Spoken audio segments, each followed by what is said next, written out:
Hey guys, before we start with our global study stuff, I did want to share some really good advice that I heard about how to avoid the coronavirus, and it comes from the MC Hammer. You can't touch this. You can't touch this. Of course, if you do, just make sure you wash your hands afterwards. Did you know Asia is the largest continent in the world? So big, in fact, that the United States could fit inside of it 4.5 times. We're going to continue talking about Asia today. By the end of the day, you should be able to describe the unique physical and cultural aspects of East, Southeast, and South Asia. Today's date is April 1st. Here are the things that you have done already this week. Today, you should focus on Regions of Asia Part 2 exit ticket.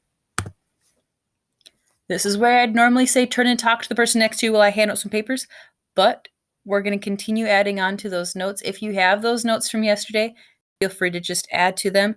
If you lost them, recycled them, or don't know where they are, you can go ahead and start over. Make sure you set your notes up the same way that we did yesterday. Start with the learning target at the top, the name of the class, the date, say 4-1, sorry, my bad. You're going to write your heads close to the pink line, indent your underlined information right underneath the heading with bullet points, and shorten or abbreviate as long as it makes sense to you. So we're going to talk about East, Southeast, and South Asia today, starting with East Asia. East Asia would include countries like Mongolia, China, and Japan. Their climate is generally warm with high amounts of precipitation, ranging from temperate to subtropical. One exception are the Himalayan mountains. They're on the southwest border of China, and they have a mountain climate, which means it's cold and snowy. This area is known for its high population density, meaning a lot of people living in one area, and diverse languages. Even within the language of Chinese, there's a lot of different types of Chinese.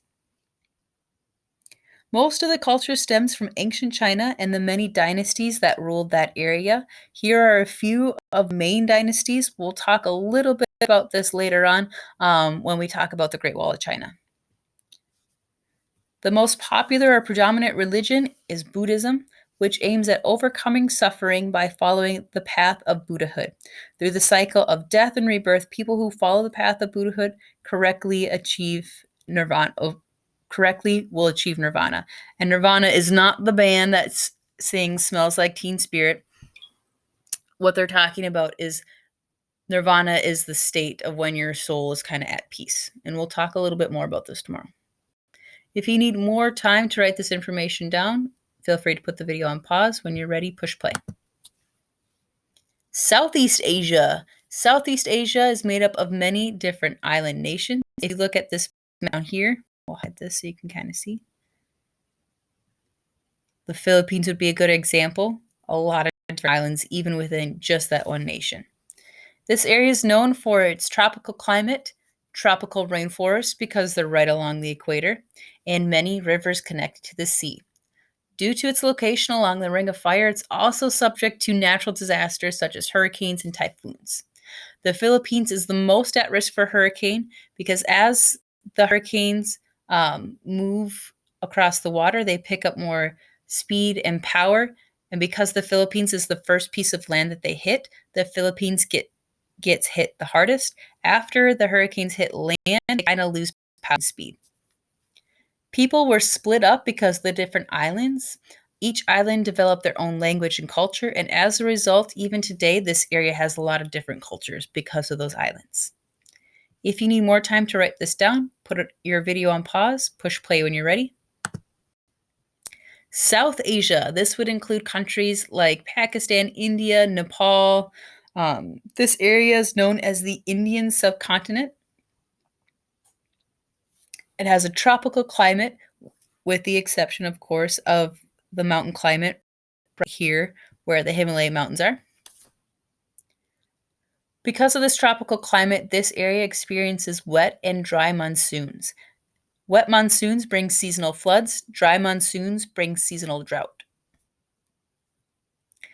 This area has the highest population density in the world, even more than China.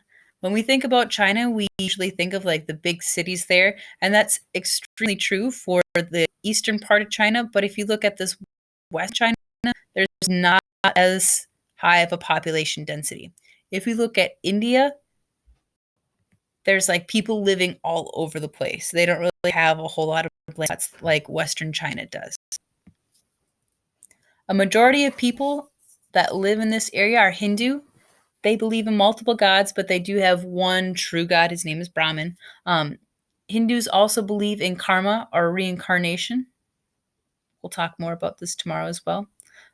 There are some other religions practiced in this area, like Buddhism and Muslims, but Hindu is the overall majority. If you need more time to write this down, put the video on pause, push play when you're ready.